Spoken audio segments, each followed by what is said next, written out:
मैं विनोद वर्मा PMIC त्रिपुरा बाग बाराबंकी। आज मैं 11th क्लास में पीरियडिक प्रॉपर्टीज में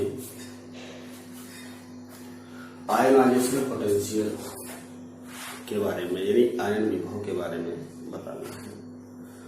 तो आयनाइजेशन पोटेंशियल ये है क्या, आयन विभव क्या है? देखिए क्या है कि किसी भी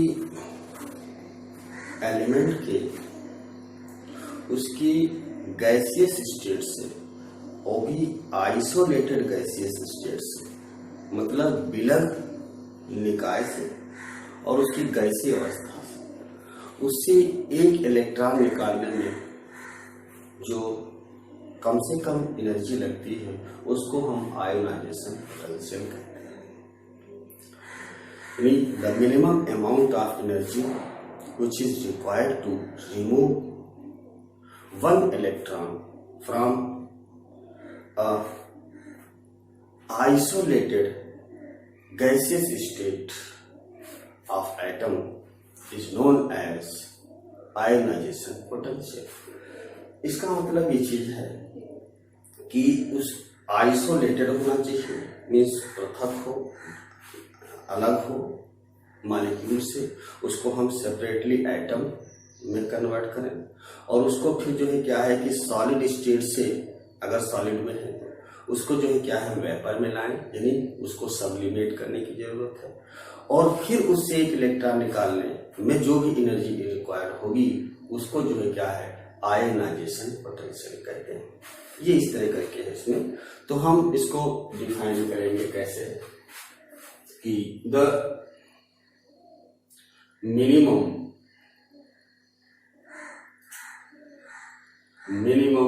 amount of energy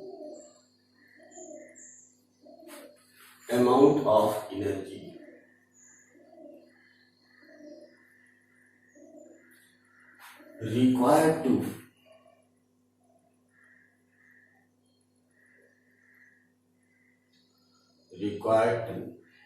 remove one electron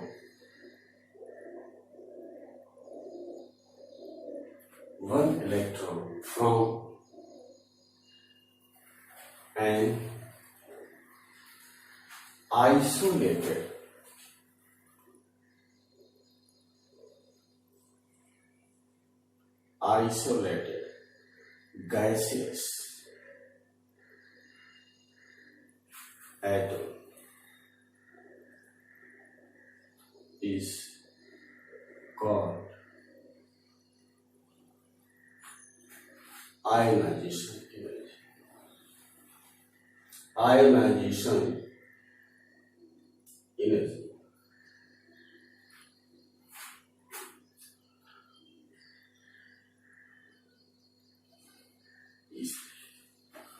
और इसको जो क्या है, इस the minimum amount of energy required to remove one electron from an isolated gaseous atom is called ionization।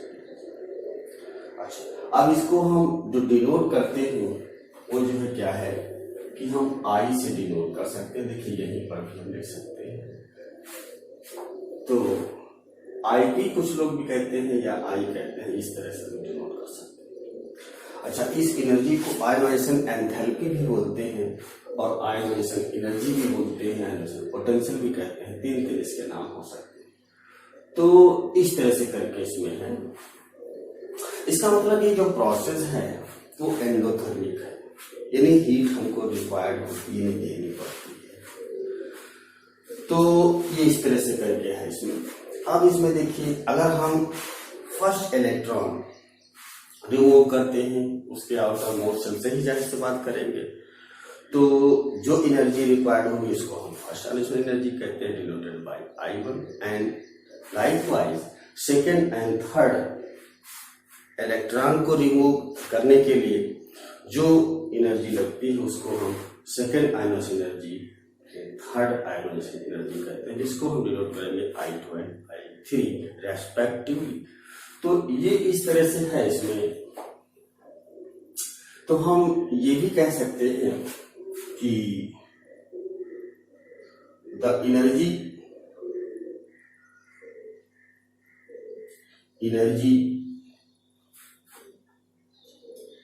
required to remove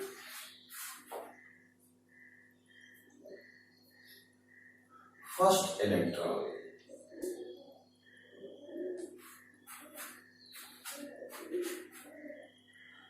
is known as first ionization. First ionization energy, and likewise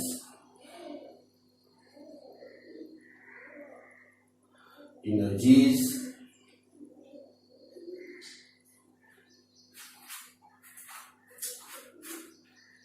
required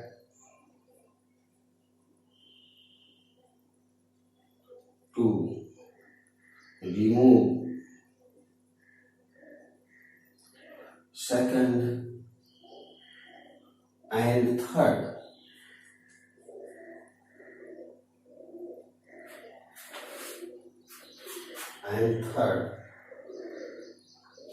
electron are called as second and third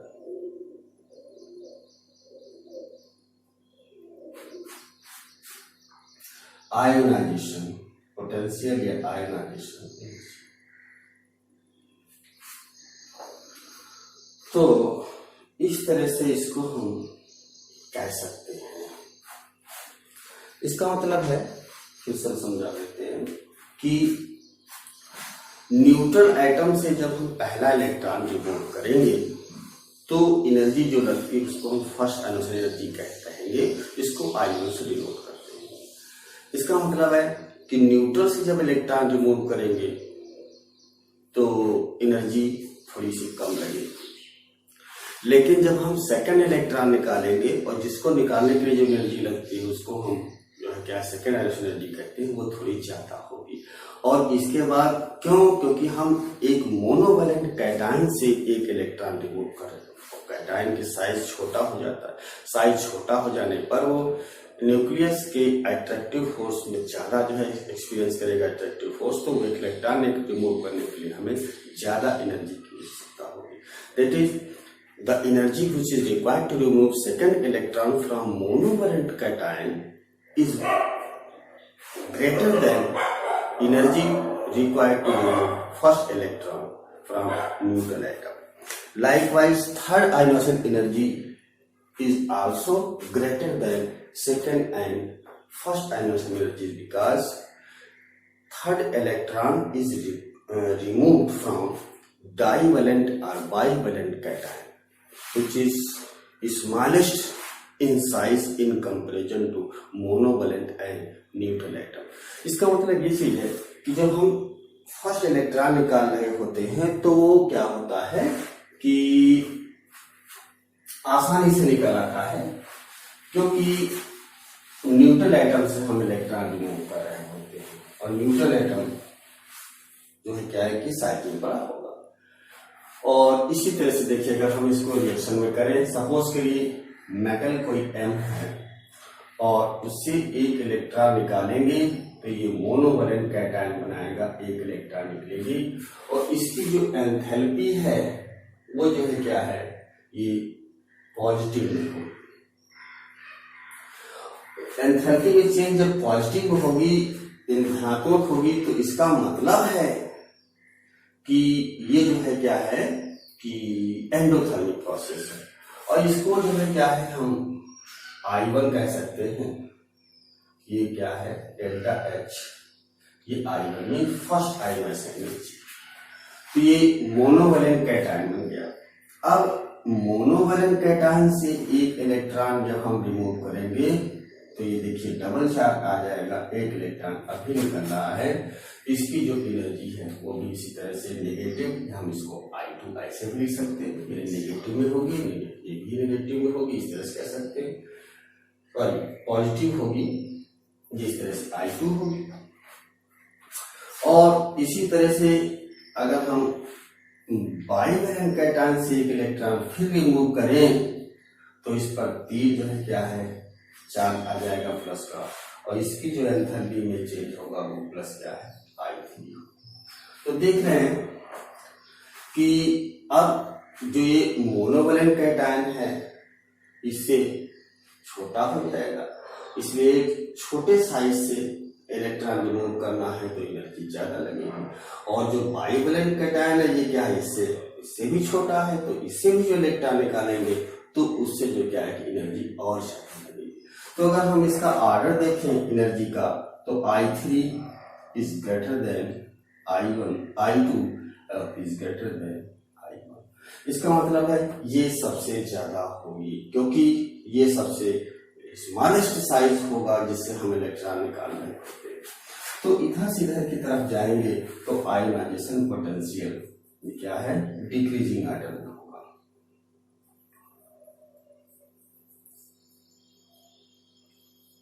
decreasing order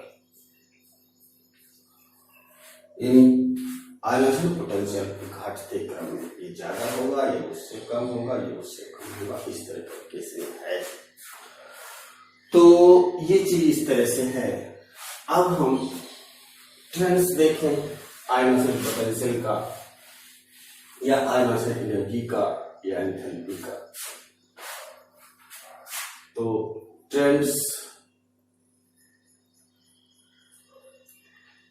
of ionization potential या ionisation energy या ionisation enthalpy, तो ये कैसे परिवर्तित होता है period में और ग्रुप में, इस चीज को हमें देखना है। तो देखिए इसमें कैसे है कि जब हम पीरियड में चलते हैं, जब हम पीरियड में लेफ्ट टू राइट मूव करते हैं तो आयोनाइजेशन पोटेंशियल जनरली क्या है, इंक्रीज करते हैं, क्योंकि साइज घटता है। और लेकिन दो जगह सेकंड ग्रुप में और फिफ्थ ग्रुप में यहां जो है एनर्जी का ऑर्डर थोड़ा चेंज होता है। तो पहले हम इसको ये कर लें। पहली बात यह है कि on going from left to right, left to right across period, across period ionization potential increases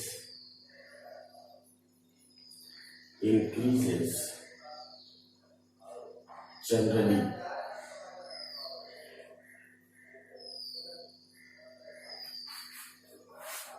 ये सामान्यतया जो है क्या है, बढ़ता है। जब जनरली लगा दिया इसका मतलब है कि कहीं कहीं कुछ दिक्कत है। तो वो दिक्कत क्या है, जैसे मान लीजिए हम ये फर्स्ट ग्रुप है period, second level, second period, first group, second, third, fourth, fifth, sixth, seventh, इस तरह। तो इसकी जो आयोनाइजेशन एनर्जी होगी सेकंड से कम होगी, बढ़ता हुआ आगे जाता है, लेकिन इसकी एनर्जी जो है क्या है, थर्ड से ज्यादा हो, फिर इस तरह से होगा, फिर इस तरह से होगा, फिर ऐसे होगा, ऐसे होगा, इस तरह। थर्ड है और फोर्थ की यही होगा, और फिफ्थ की जो है क्या है, सिक्स से ज्यादा होगा। तो देख रहे हैं इस जगह पर और इस जगह पर एनर्जी का थोड़ा सा जो है डिफरेंस ये चीज लग रहा है, जो ऊपर बात लिखी हुई है। वैसे इधर से जा रहे हैं तो बढ़ती जा रही है, लेसर देन ये, फिर देखिए लेसर देन ये, है ना, और फिर ये क्या है इस तरह करके यदि इधर की तरफ जाएंगे तो बढ़ती जा रही है। तो क्या कारण है कि सेकंड ग्रुप की जो एनर्जी है थर्ड से ज्यादा होती है? तो सेकंड में ऐसा होता है कि इसके जो आउटर मोस्ट शेल का जो कॉन्फ़िगरेशन है वो NH2 होता है, और NH2 होने से इसमें जो 2 इलेक्ट्रॉन इसमें होते हैं वो पेयर्ड है, यानी स्टेबिलिटी को शो करती है। ये ज्यादा स्टेबल कॉन्फ़िगरेशन है, इसलिए इससे एक इलेक्ट्रॉन निकालने में जो है क्या है कि एनर्जी ज्यादा लगेगी। जब कोई कॉन्फ़िगरेशन पार्शियली फिल्ड या फुल फिल्ड की कंडीशन में होता है, यहाँ पे फुल फिल्ड है या फुल्ली फिल्ड है इस तरह का, और जबकि हम इसमें अगर हम थर्ड में देखें तो ये NH2 Np1 है, ये इस तरह करके ये बोरान फैमिली में जाता है पी ब्लॉक में, इसलिए ये देखेंगे। तो अब इसमें पी सब शेल में 3 ऑर्बिटल हैं जिसमें से 1 इलेक्ट्रॉन है। अब 1 इलेक्ट्रॉन है तो ये पार्शियली फिल्ड है,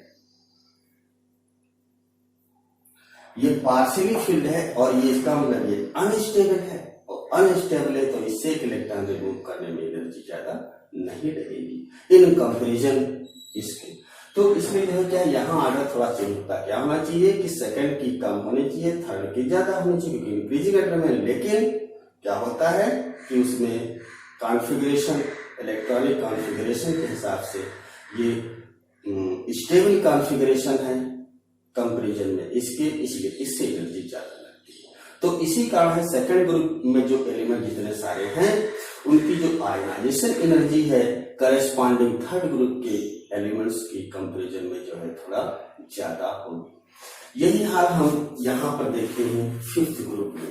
फिफ्थ ग्रुप में होना क्या चाहिए कि इसमें लाई करने वाले एलिमेंट्स की आयनाइजेशन एनर्जी कम होनी चाहिए, इसकी ज्यादा होनी चाहिए, क्योंकि लेफ्ट टू राइट जाने पर बढ़ती है। लेकिन ऐसा फिर नहीं है। इसमें देखिए क्या है कि इसका अगर कॉन्फ़िगरेशन देखें हम फिफ्थ ग्रुप में यानी 15 नाइट्रोजन फैमिली, तो इसमें NH2 Np3 यानी आउटर मोस्ट में 5 इलेक्ट्रॉन होने चाहिए, ये इस तरह का। और 6 ग्रुप का क्या होता है NH2 Np4, ये कॉन्फ़िगरेशन होगा लास्ट सेल का, ये इसका लास्ट सेल का है। तो इसमें अगर हम देखें इलेक्ट्रॉन चूंकि पी से निकालेंगे तो इसमें इस तरह से इलेक्ट्रॉन कम जो क्या है कि दिखाता है, कुंस रूल को फॉलो करते हुए इस तरह से दिखाता है। तो ये भाई तो जो क्या है कि हाफ फिल्ड कंडीशन है, और इसमें 4 इलेक्ट्रॉन का डिस्ट्रीब्यूशन होल्स लास्ट से अगर दिखाएं तो first, second, third and fourth इस तरह से। तो ये पार्शियली फिल्ड फिर है, ये पार्शियली फिल्ड कंडीशन है, यानी ये फिर अनस्टेबल है और स्टेबल। फुल फिल्ड या हाफ फिल्ड जो होता है यानी सारे ऑर्बिटल में एक इलेक्ट्रॉन हो, हाफ फिल्ड। सारे ऑर्बिटल में 2 इलेक्ट्रॉन हो, फुल फिल्ड, यानी ये ज्यादा स्टेबल, तो ये भी स्टेबल होता है इन कंपेरिजन से। तो इस वजह से अब इससे एक इलेक्ट्रॉन रिमूव करने में एनर्जी ज्यादा लगेगी इन कंपेरिजन टू इसके जहां से करके, क्योंकि वो अनस्टेबल है और ये स्टेबल है। तो यही कारण है यहाँ पर इस चीज को यहाँ पर ये देखना है इस जगह पर और इस जगह पर। तो इस तरह से वेरिएशन होगा। इसका मतलब है कि अगर यहाँ पर बेरिलियम है, यहाँ पर बोरान है, बेरिलियम की बिल्कुल क्लियर है कि आयरन एनर्जी ज्यादा होगी बोरान से, और जबकि ये क्या है कि बोरान बाद में लाई करता है। उसी तरह से यहाँ नाइट्रोजन और ऑक्सीजन में होगा। अगर हम सेकेंड ग्रुप में चल रहे होंगे तो नाइट्रोजन की आयरन एनर्जी ज्यादा होगी इन कंपेरिजन टू ऑक्सीजन के। तो ये इस तरह से हम जब पीरियड में चलते हैं तो ऐसा होता है। अच्छा, अब इसके बाद अगर हम देखें कि ग्रुप में कैसा होगा, I'm going from top to bottom,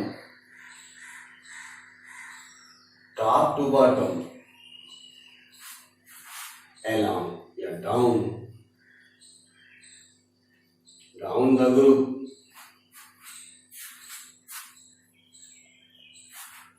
Ionization potential decreases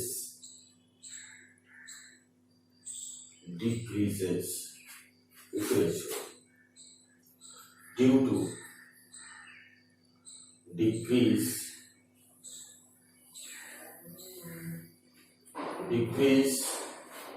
in size of atoms.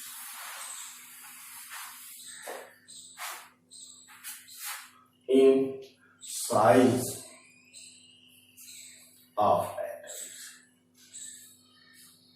तो इस हिसाब से है, इसका मतलब है जैसे lithium, sodium, potassium, rubidium, caesium, इस तरह से अगर जाते जाए तो घटती जाने का मतलब है कि इसकी ज्यादा होगी सोडियम से, पोटेशियम की ज्यादा होगी रूबिडियम से, इस तरह से चलेंगे तो आयनाइजेशन एनर्जी क्या होगी, डिक्रीज होगी, या पोटेंशियल डिक्रीज।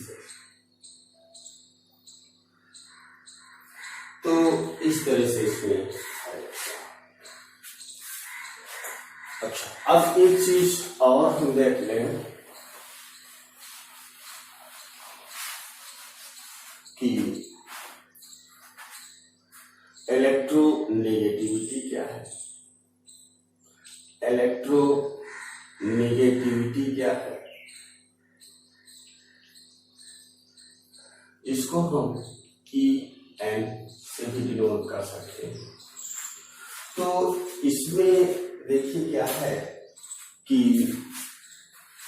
विद्युत ऋणात्मकता इसको क्या है। तो इसमें किसी भी मॉलिक्यूल में किसी एक एटम के द्वारा जो पेयर इलेक्ट्रॉन होते हैं किसी कोवलेंट बॉन्ड के, तो उनको अपनी ओर जो है क्या है अट्रैक्ट करने की जो टेंडेंसी होती है, कैपेसिटी होती है, उसको जो है क्या हम बोलते हैं कि आयनाइजेशन एनर्जी। सपोज करिए कोई एक मॉलिक्यूल AB था जिसमें दो एटम है A और B, ये डिफरेंट हैं, तो अब इनके बीच ये कोवलेंट बॉन्ड इस तरह से बना हुआ है। इस कोवलेंट बॉन्ड में दो इलेक्ट्रॉन शेयर के होंगे और एक दोनों का है, तब ये सिंगल बॉन्ड बना हुआ है। तो ये शेयर पेयर कहलाते हैं या बॉन्ड पेयर भी कहलाते हैं। तो ये बॉन्ड पेयर क्या होते हैं कि इनके द्वारा भी अट्रैक्ट किया जाएगा और B की तरफ द्वारा भी अट्रैक्ट किया जाएगा। जो एटम इन बॉन्ड पेयर को अपनी ओर ज्यादा अट्रैक्ट कर लेंगे उनकी इलेक्ट्रोनेगेटिविटी ज्यादा कही जाती है।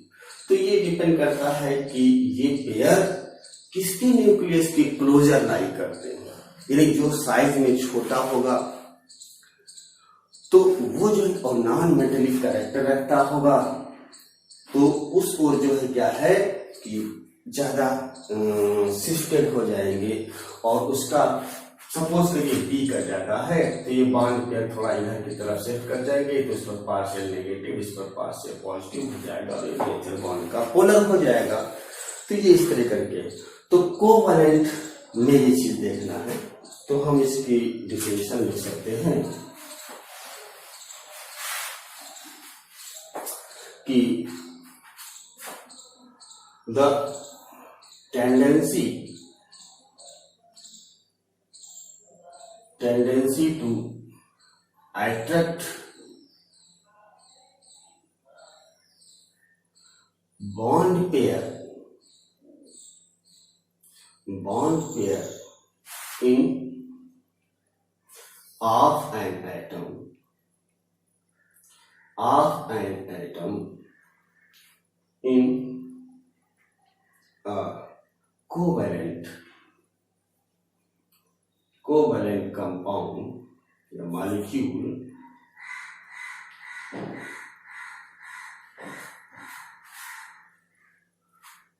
toward it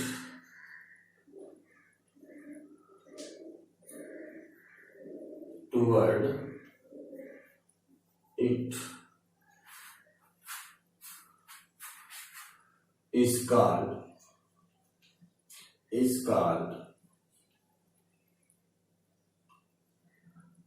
इलेक्ट्रोनेगेटिविटी, इलेक्ट्रोनेगेटिविटी इस तरह। अच्छा, अब इसका ट्रेंड्स भी देख लें, ये कैसे पीरियड में और ग्रुप में कैसे कैसे क्या होता है। तो बहुत सिंपल से इसमें है कि जब हम लेफ्ट टू राइट किसी पीरियड में जाएंगे तो इलेक्ट्रोनेगेटिविटी इंक्रीज करेगी, क्योंकि एलिमेंट का जो साइज क्या है इंक्रीज होता है। तो ये इस तरह से होगा, ongoing left to right, left to right across period, across period,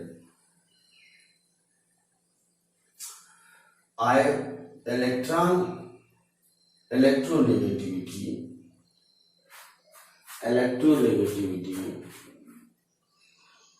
increases,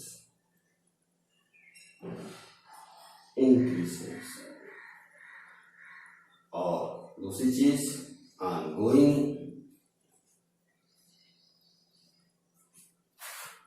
top to bottom,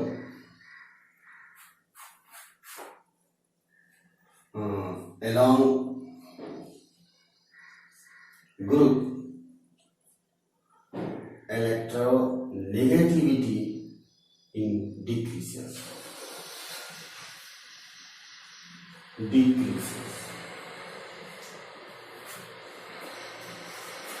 तो इस तरह से, तो क्या कारण है लेफ्ट टू राइट जाने पर इंक्रीज करती है, क्योंकि साइज घटता है, साइज घटेगा तो जो बॉन्ड पेयर होंगे उसके न्यूक्लियस की तरफ ज्यादा होंगे, शिफ्टेड होंगे या क्लोजर होंगे in comparison to another atom which is bonded by a covalent bond.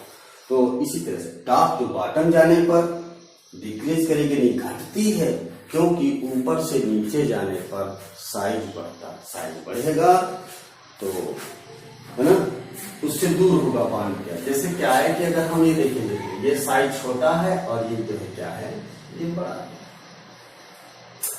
और ये जो है क्या है कि ये न्यूक्लियस है, ये इसका न्यूक्लियस, ये देखिए बॉन्ड पेयर सपोज के लिए यहाँ पर है, ये देखिए बॉन्ड पेयर है, यहाँ से बॉन्ड पेयर है। अब ये बॉन्ड पेयर इसके क्लोजर में है, जब इसके क्लोजर में है तो क्या करेगा, वो अपनी ऊर्जा प्राप्त करेगा। तो कहने का मतलब है इस हिसाब से इसमें करके। और तो आज हम इतना इलेक्ट्रोनेगेटिविटी के लिए देखेंगे इसमें, और आगे फिर जो भी क्रिएटिव प्रॉपर्टीज बची है उसको देखेंगे। Thank you.